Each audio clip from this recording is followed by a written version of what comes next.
Doctors told Kwon Dae-han his body would never work again. Sterile, damaged beyond repair.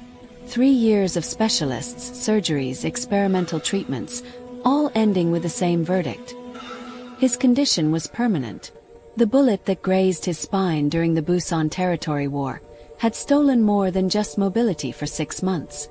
It had taken his ability to feel, to function as a man. He'd accepted it, buried himself in running Seoul's most feared criminal empire, and convinced himself that power was enough. Until Amara Okonkwo carried a tray of drinks across the floor of his restaurant, and everything the doctors swore was impossible began happening under his custom Italian suit. The first time it happened, he thought he was hallucinating. Welcome to Unfold Korean Stories, besties. This is a brand new tale of forbidden desire. And you need to stick around because what happens when this powerful man realizes this beautiful African woman has awakened something everyone said was dead forever will blow your mind. Don't forget to like, share, and subscribe because this journey is about to take you places you've never been before. Kwon Dae-han sat in the private dining section of Moonlight Palace, his flagship restaurant in Gangnam. He owned 12 establishments across Seoul, but this one was special, legitimate, clean. A place where politicians and celebrities dined without fear of witnessing violence. His right-hand man, Seo Jun, reviewed security reports across the table, but Dae-han wasn't listening. His attention had snagged on the new waitress moving between tables with graceful efficiency. She was different from the other staff. Where they moved with practiced politeness, she carried herself with natural warmth. Her smile reached her eyes when she laughed at something an elderly customer said. She had curves that her modest uniform couldn't hide, rich dark skin that seemed to glow under the ambient lighting, and movements that suggested she was used to her body, comfortable in it in a way that was magnetic. Dae-han's chest tightened, his pulse quickened, and then, impossibly, heat began building low in his abdomen. His body responding in ways it hadn't since before the injury. His hand clenched around his whiskey glass so hard he thought it might shatter. "Hyung, are you all right?" Seo Jun's voice seemed to come from far away. "Your face is flushed. Should I call your doctor?" Dae-han couldn't answer. His entire focus was on the physical sensations flooding through him. Sensations the neurologists had sworn he'd never experience again. His heart hammered against his ribs. His breathing became shallow. And lower, God, lower, there was pressure, warmth, an awakening that made his vision blur at the edges. "Who is she?" His voice came out rougher than intended. Seo Jun followed his gaze. "The new waitress. Started 3 days ago. Name is Amara Okonkwo. From Nigeria. Working here on a hospitality visa. I want everything. Where she lives, why she's in Korea, her background, everything. Do it quietly." Seo Jun's eyebrows rose but he nodded. Within hours, Dae-han had a complete file. Amara Okonkwo, 25 years old, from Lagos, Nigeria. Came to Korea 8 months ago on a work visa. Degree in hospitality management from University of Lagos. Shared an apartment in Itaewon with 2 other Nigerian women. Sending most of her wages home to support younger siblings after their father passed away. No criminal record. No boyfriend. No complications. The file noted something else. A detail gleaned from social media. She'd been engaged back in Lagos to a man named Chidi who'd broken it off when she refused to sleep with him before marriage, calling her old-fashioned and accusing her of not loving him enough. Something primitive and possessive roared through Dae-han's chest. She'd saved herself. Kept herself for someone who would value that gift. And when he made her his because he would, he'd be the only man to ever touch her. Over the next 2 weeks, Dae-han became a fixture at Moonlight Palace. He came for lunch, for dinner, sometimes just for coffee. Always requesting Amara's section. Always watching her with an intensity that made his staff nervous and made Amara increasingly aware of him. She'd noticed him the first night. Hard not to. Kwon Dae-han was the kind of man who commanded attention without trying. Tall, broad-shouldered, with sharp features and eyes that seemed to see through people. The staff treated him with a deference that bordered on fear, But he'd been nothing but polite to her. Polite and focused in a way that made her skin prickle with awareness. One evening, as she cleared his table, he spoke. "You're very good at this. Making people feel welcome. It's a gift. Thank you, Mr. Kwan." She'd learned his name from the other servers who'd warned her he owned the restaurant and to be extra careful around him. "Call me Daehan. Mr. Kwan makes me feel old." She smiled. "You don't look old. Feel it sometimes. But less so recently." There was something in his voice that made her look at him properly. His expression was unguarded, vulnerable in a way that didn't match his reputation. The other staff had whispered stories. That he was connected to dangerous people. That he had power beyond his restaurants. That people who crossed him disappeared. But right now he just looked like a lonely man trying to make conversation. The turning point came 3 weeks after they met. Amara was carrying a tray of drinks to a table when a drunk businessman grabbed her wrist, trying to pull her into his lap. The tray tilted. Glasses crashed to the floor. The man's friends laughed as he pawed at her waist. "Let me go," she said firmly, trying to extract herself without causing a scene. The man's grip tightened. "Come on, beautiful. Don't be shy. Let me show you how Korean men treat pretty girls." Before Amara could respond, a hand clamped down on the businessman's shoulder. Daehan's voice was soft, almost gentle. "Remove your hand from her." The businessman looked up, his drunken bravado faltering when he recognized Daehan. "Mr. Kwan, I was just having fun. No harm meant." Daehan's expression didn't change. "You have 3 seconds. The man released Amara immediately, stumbling back. "Sorry. I didn't know she was yours. She's under my protection. That means no one touches her. No one speaks to her disrespectfully. Spread the word." The businessman and his friends left quickly, throwing bills on their table. The restaurant had gone quiet. Amara stood frozen, her wrists still tingling where the man had grabbed her. Daehan turned to her, his expression softening. "Are you hurt?" "Well, I'm fine. But you didn't need to do that. I could have handled it." "I'm sure you could have.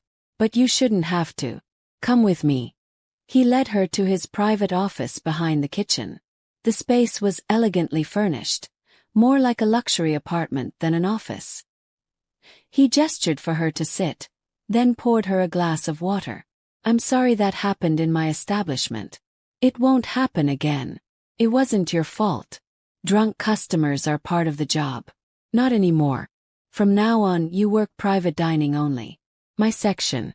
Better tips, better customers, and I can make sure you're safe." Amara studied him. "The other servers say you're dangerous. That you're involved in things beyond restaurants. They're not wrong." His honesty surprised her. "Then why are you being kind to me?" "'Cause from the moment I saw you, something changed. Something I thought was broken forever started working again. I can't explain it, but I know I need to keep you safe. I need to know you're okay." "That's insane. You don't even know me." "Then let me know you. Have dinner with me. A real dinner, not as my employee. Let me prove I'm more than what people say I am." She should have refused. Everything about Kwon Dae-han screamed danger. But something in his eyes, a loneliness that mirrored her own homesickness, her own isolation in this foreign country, made her nod.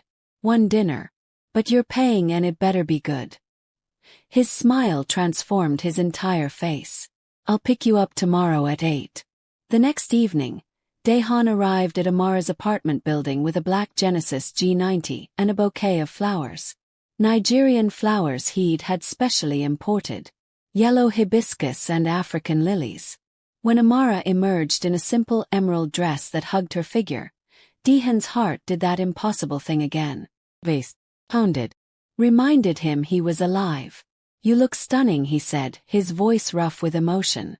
"You clean up nice yourself," she replied, taking in his designer suit and the obvious effort he'd put into his appearance. He took her to a rooftop restaurant in Itaewon, a place with a view of Seoul's glittering skyline. They ate Nigerian food he'd ordered specially, jollof rice, suya, chin-chin, and talked for hours. She told him about Lagos, about growing up in a big family, about her dreams of opening her own restaurant someday. He found himself sharing things he never told anyone. About the pressure of living up to his family's expectations. About the loneliness of power. About the accident that had changed everything. What happened? She asked gently. 3 years ago there was a territorial dispute. Another organization wanted what was mine. Got violent. A bullet grazed my spine. I survived, but the doctors said the nerve damage was extensive. They said a lot of things would never work properly again. But you're fine now. You walk fine, you seem healthy. Now. But for a long time I wasn't. Parts of me just stopped working. The doctors said it was permanent. Said I should accept it and move on. I did mostly. Until I saw you. He met her eyes, his expression raw.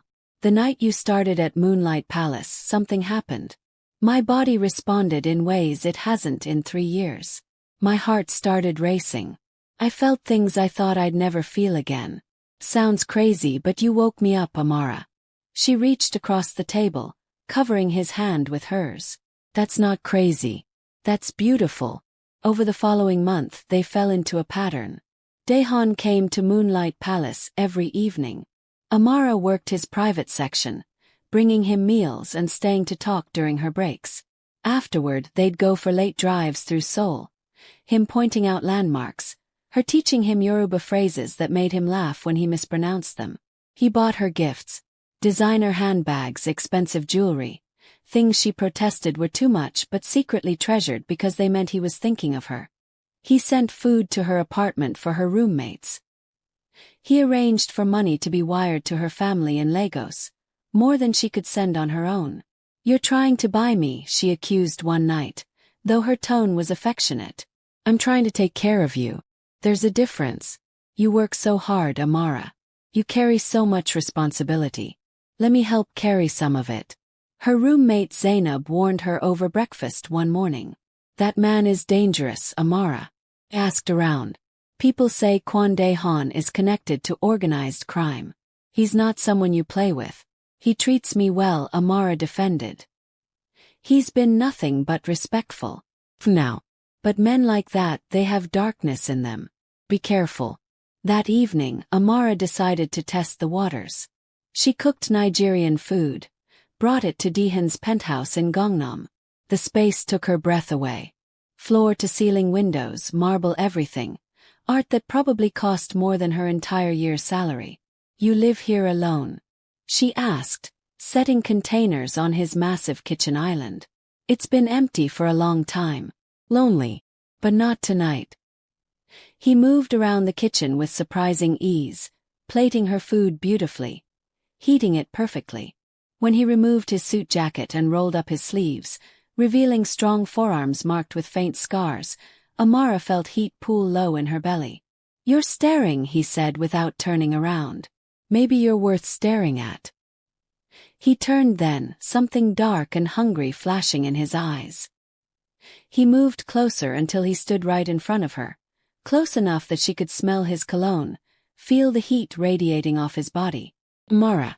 Her name sounded like a prayer on his lips. I need you to understand something. This isn't casual for me. From the moment I saw you, something in me recognized you.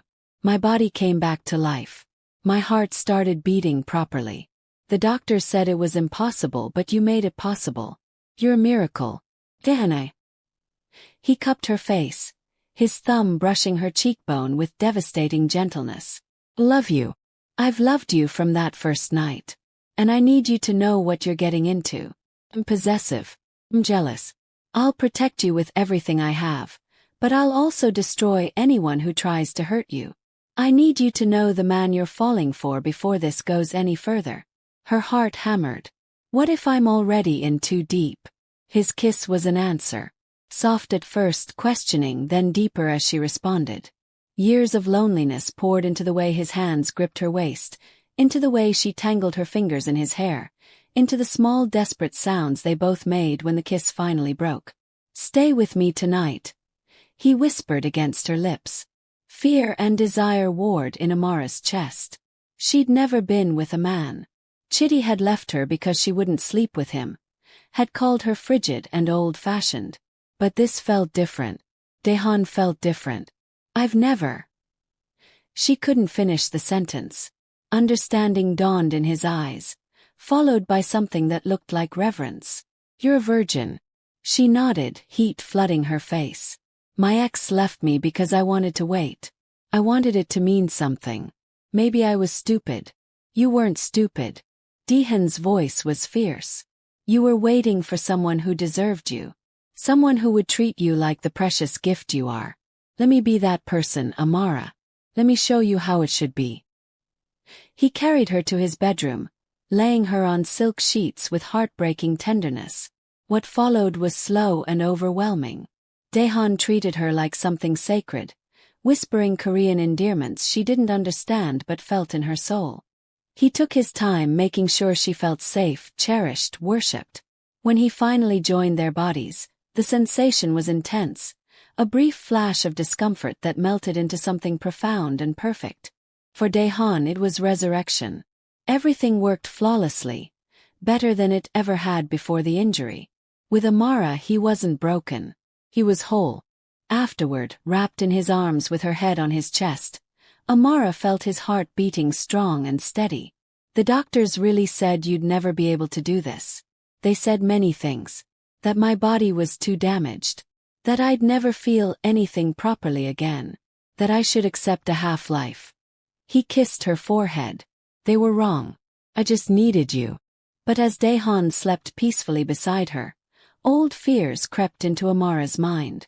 Her father had died when she was young. Chitty had abandoned her when she wouldn't give him what he wanted. Men left. That's what they did. Now that Daehan had gotten what he wanted, would he lose interest? Would she just be another conquest?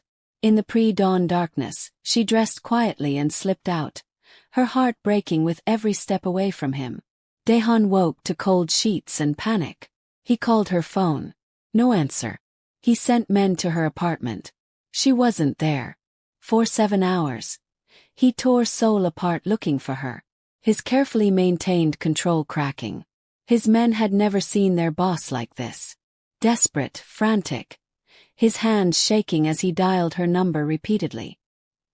He finally found her at a park near the Han River, sitting on a bench, staring at the water with tears streaming down her face. Why did you leave? His voice cracked as he approached. Amara looked up, startled. 'Cause I thought you'd leave first.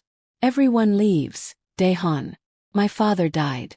My fiancé left. I give everything and people disappear.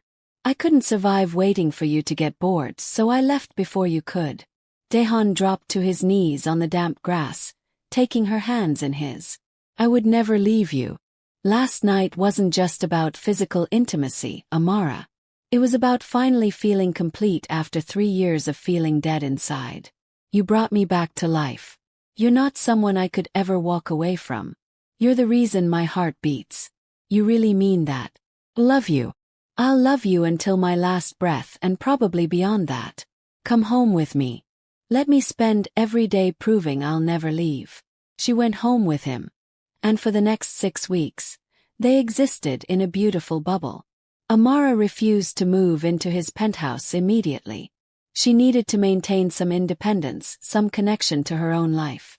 So Daehan showed up at her cramped apartment with his belongings instead. What are you doing?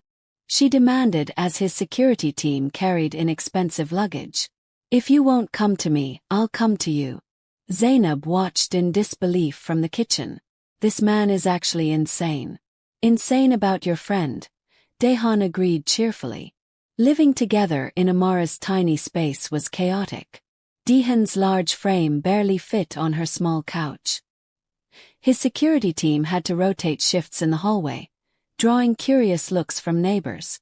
But he adapted, helping with chores, learning to cook in her miniature kitchen, charming her roommates with his awkward attempts at Nigerian slang. One evening, she found him shirtless in the kitchen, cooking rice, and nearly forgot how to breathe. He caught her staring and grinned. See something you like? Shut up and feed me. But reality intruded 6 weeks later when Chitty showed up at her apartment door. Amara's ex-fiancé from Lagos stood there, all smiles and apologies. Baby, I made a mistake. I was wrong to leave. I was immature and stupid. We're meant to be together. I should never have pressured you. Daehan appeared behind Amara, shirtless from his morning workout, and the temperature in the hallway dropped 10 degrees. Who are you? Chidi demanded, his eyes taking in Daehan's obvious place in Amara's life. I'm the man who got what you never deserved, Daehan said coldly. Now leave before I make you. Understanding and fury flashed across Chidi's face. You slept with him. After making me wait for 2 years. I begged you, Amara. I said I loved you. You loved what you wanted from me, Amara said firmly. Daehan loves me. There's a difference. Now leave. After Chidi left, Daehan pulled her close. I almost killed him. I wanted to. No. Your hand was reaching for something in your waistband. No one disrespects you in my presence. No one. His possessiveness should have frightened her, but it made her feel valued instead. Protected. Cherished in ways she'd never experienced. But the real test came 4 weeks later. Amara was at Moonlight Palace, working the private dining section, when Daehan walked in with a stunning Korean woman on his arm. The woman clung to him, laughing at something he said, her hand resting possessively on his chest. Amara's heart shattered. She forced herself to continue working, but her movements were mechanical. She kept glancing at Daehan's table where he sat with the mystery woman, her stomach churning with jealousy. But Daehan's eyes never left Amara. He watched her with that same intense focus, ignoring his companion completely. The woman seemed increasingly frustrated by his lack of attention. After her shift, Amara tried to leave through the back exit, but Daehan caught her in the hallway. His hands came up to bracket her against the wall, caging her in. You're jealous, he observed, something satisfied in his voice. I'm not. He kissed her hard, claiming her, his body pressing against hers until she could feel every inch of him. When they broke apart, both breathing heavily, he cupped her face. That woman is Ji-hyun, my cousin from Busan. She wanted to see the famous restaurant and meet the woman who has me wrapped around her finger. I brought her here to test something. Test what? Amara's voice was breathless. Whether you're as possessive of me as I am of you. Judging by the fire in your eyes when you saw us together, I'd say you are. You love me, Amara. Admit it. I hate you for making me jealous. No, you don't. You love me. Say it. I love you, she whispered. God help me, I love you so much it scares me. Then move into my penthouse officially. Be mine completely. Let me put a ring on your finger and make sure every man in Seoul knows you're taken. A ring. Eventually when you're ready. But first move in with me. Please. She did. The penthouse became their sanctuary. A space where Amara could cook Nigerian food in his massive kitchen, where they laughed and loved and built a life together. Scaled back his involvement in the darker aspects of his business, wanting to give her a future she could be proud of. But peace never lasts in their world.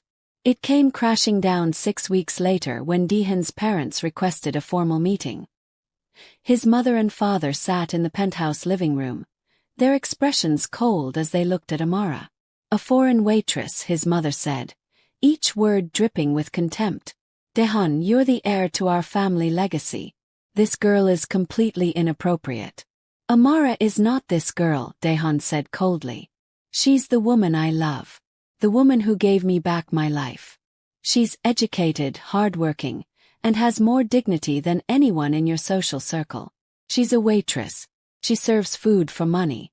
She's building a future in a foreign country while supporting her entire family back home. That takes more strength than you've ever shown. His father tried diplomacy. Son, be reasonable. Different cultures, different expectations. This won't work long term. Then I'll make it work. I'm going to marry her with or without your blessing. Amara's head snapped toward him. They'd never discussed marriage. Daehan took her hand, intertwining their fingers. If you can't accept her, don't come to the wedding. His parents left in angry silence. Amara turned to Daehan, overwhelmed. You didn't have to do that. You shouldn't have to choose between me and your family. Yes, I did. You're my future, Amara. They'll come around or they won't. Either way, you're mine. But family drama was nothing compared to what came next.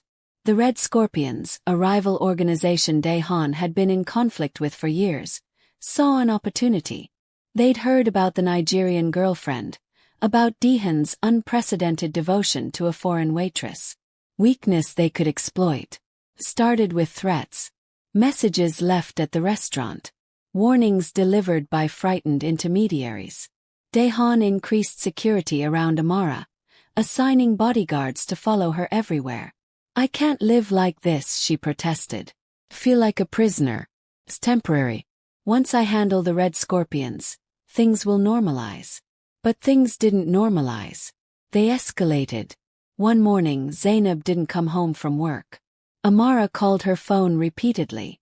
No answer. When she went to Zainab's room, it was empty. Signs of a struggle evident. Her phone buzzed. Unknown number. The text was simple. Trade yourself for your friend. Come to the warehouse in Sungsudong alone. You have 90 minutes or we start hurting her. Amara's blood ran cold.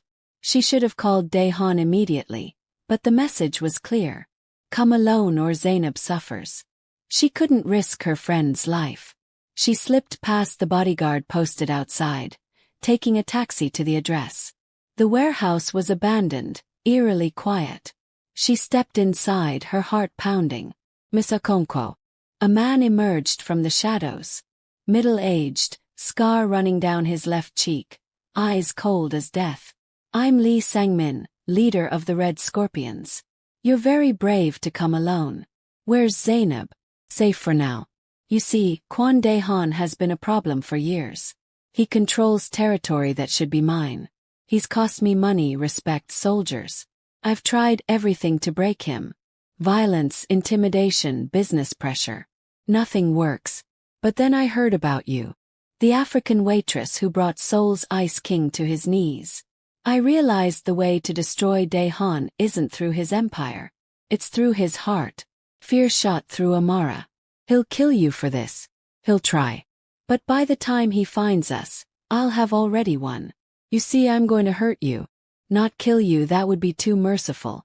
I'm going to break you in ways that will haunt him forever. Every time he looks at you, he'll remember he couldn't protect you. It will destroy him slowly, and when he's vulnerable, I'll take everything. Amara's legs trembled, but she kept her voice steady. You underestimate him. Daehan isn't a man who breaks. He's a man who burns the world down when you touch what's his. Lee Sangmin smiled. Then let's see how much of the world he's willing to burn for you. Meanwhile, at the penthouse, Daehan had returned home to an empty apartment and a missing bodyguard. Panic seized him immediately. He checked every room, called Amara's phone. It rang unanswered on the kitchen counter. Her purse was there. Her keys were there. She was gone. Find her. He barked into his phone, his voice shaking. Lock down the city. Check every camera, every witness. I want her location in 5 minutes or heads will roll. Seo Jun's voice was grim. Hyung, Zainab is missing too. And we just got intel. The Red Scorpions have been moving in Sungsudong. Daehan's blood turned to ice. Get every man we have. Everyone. If they've touched her, if they've so much as breathed near her, I'll paint Seoul red with their blood. He was already moving, grabbing weapons, his mind fracturing with fear. The woman he loved, the miracle who'd brought him back to life, was in enemy hands. And he'd sworn to protect her.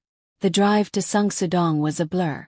Daehan arrived with 40 armed men, surrounding the warehouse. His hands shook as he loaded his gun, not from fear for himself, but from absolute terror for Amara. Inside the warehouse, Lee Sangmin had been taunting Amara for the past hour. He hadn't hurt her yet, savoring the psychological torture. But when gunfire erupted outside, his expression changed. He's here sooner than expected, Lee said, pulling a gun. Time to send him a message. He aimed at Amara's leg. Before he could pull the trigger, the warehouse doors exploded inward. Daehan stood there, backlit by flames from burning vehicles outside, looking like an avenging angel.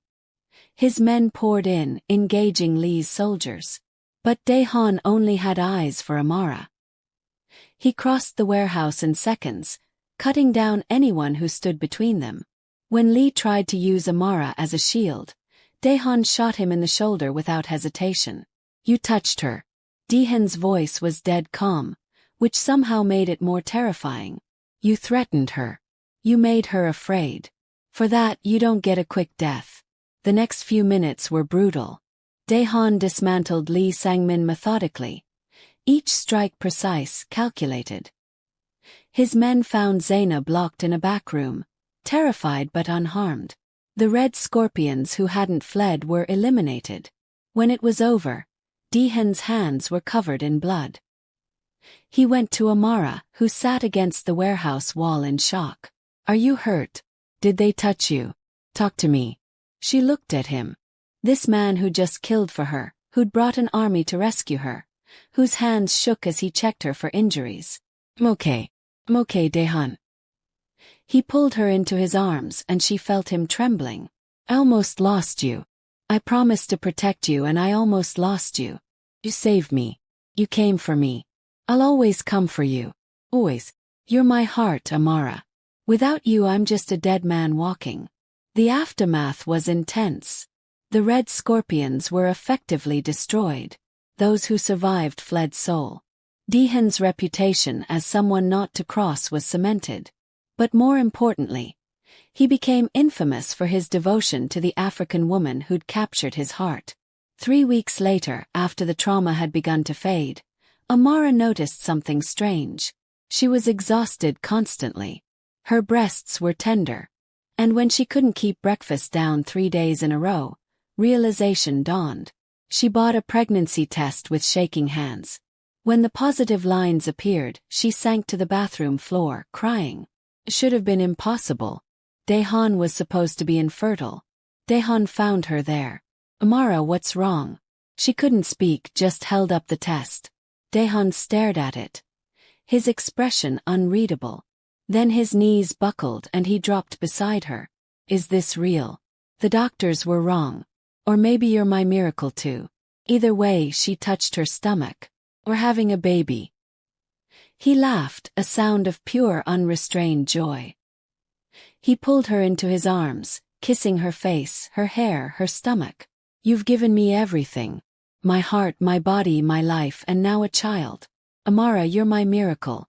You're my entire world." That evening, Dae-han took her back to Moonlight Palace, the place where their story began. He'd rented the entire restaurant, filling it with Nigerian flowers and Korean roses, candles and lights. In the center of the dining room where she'd first served him, he got down on one knee. "Amara Okonkwo, you walked into my life and resurrected a dead man. You gave me love when I thought I'd never feel again. You gave me hope, purpose, and now a child I never dreamed I'd have. I know I'm possessive, dangerous, and not always easy to love. But I'll worship you every day for the rest of our lives. Will you marry me?" The ring was stunning, but Amara barely saw it. She was focused on his face, on the vulnerability and love shining in his eyes. 1,000 times yes. 4 months later, they married in a ceremony that blended both cultures. Amara wore a dress that accommodated her growing belly, a fusion of Nigerian lace and Korean silk. Dae-han looked devastating in his traditional hanbok, and when they exchanged vows, he cried. His parents attended, having slowly accepted Amara after learning about the baby. His mother even apologized, admitting she'd been wrong to judge. 5 months later, their daughter arrived during a rainy Seoul night. Dae-han, usually so controlled, panicked completely, driving to the hospital himself and breaking every traffic law. In the delivery room, he held Amara's hand, whispering encouragement in Korean and broken Yoruba. When baby Dami finally arrived, a perfect blend of both parents with Amara's rich skin and Dae-han's sharp features, he sobbed. "He's perfect. Like her mother." 1 year later, Amara stood in their penthouse watching Dae-han play with their daughter. He'd reorganized his businesses to be completely legitimate, wanting to give Dami a safer future. Amara had opened her own restaurant, serving fusion Nigerian and Korean cuisine that was becoming famous across Seoul. "What are you thinking?" Daehan asked, noticing her watching. "That the doctors were wrong. You weren't broken. You just needed the right woman to bring you back to life." He came to her, wrapping his arms around her waist, their daughter balanced on his hip. "You didn't just bring me back to life. You gave me a reason to live. You and Dami, you're my entire world." Outside, Seoul glittered with lights. Inside they had everything that mattered.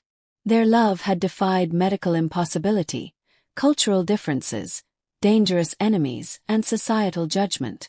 Daehan kissed her temple. "Thank you for taking a chance on a broken man. You were never broken. You were just waiting for me." And as Dami giggled, reaching for both parents, they knew their story was just beginning. If you loved Daehan and Amara's forbidden love story, smash that like button and subscribe to Unfold Korean Stories. Drop a comment telling us your favorite moment. We have so many more incredible stories waiting for you on this channel, so check them out. Hit that notification bell so you never miss when we drop a new story. Thank you for